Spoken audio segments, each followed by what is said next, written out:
İnsan haq va hürriyetleri İHH Nevşehir İnsanperverlik Yordam Cemiyeti tarafidan Sharq Turkistonni qo'llash maqsadida bu shahardagi turli ommaviy tashkilotlarning qatnashishi bilan bayroq yurish faoliyati o'tkazildi. Borsa Chasyo'l eg'izida bir yerga jam bo'lgan kishilar to'pi qo'llarida Sharq Turkiston va Turkiya bayroqlarini ko'tarib, maqtar marshi sadosi ichida tirilish maydonigacha yurdi. Amerika va Xitoy savdo urushining orqa sahnasida boshlangan istixborot ko'rishi orqali sovuq munosabatlar urushining ikkinchi ko'zniki raqamliq darajaga elib bordi. Amerika texnik jasusligi deb ayblangan Xitoyning raqamlik istixborot faoliyatlarining kuchayishi diqqatni tortmoqda.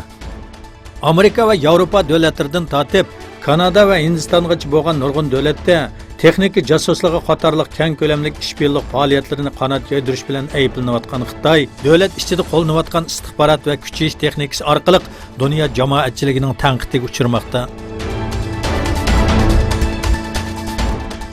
Amerika prezidenti Trumpning agar jurnalist Jamal Qoshiqchining o'ltirishida qo'li bog'lig'i isbotlansa, Saudiya Arabistonga og'ir jazo yurgizdiganligi haqidagi so'zlarga o'rin bergan Vesti Finance nomli bir iqtisod jurnali Saudiya Arabistonning buningga o'ch elish orqali javob qaytarganligini ta'kidladi. Xabarda Saudiya Arabistonning qurol importi va strategiyasini kengaytirish uchun Xitoy va Rossiyaga yuzlanishi mumkinligi o'ttirib qo'yildi.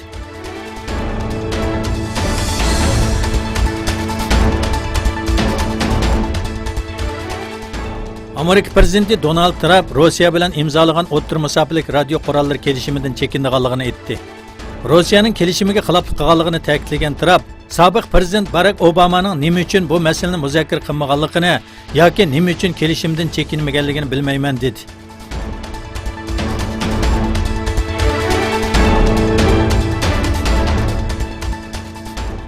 Qozog'istonning Turkiston o'lkasida bir araga kelgan Qozog'iston prezidenti Nursulton Nazarboyev, Rossiya prezidenti Putin va O'zbekiston prezidenti Shavkat Mirziyoyev uchrashishida davlatlar orasidagi hamkorlik masalalari muzokara qilindi.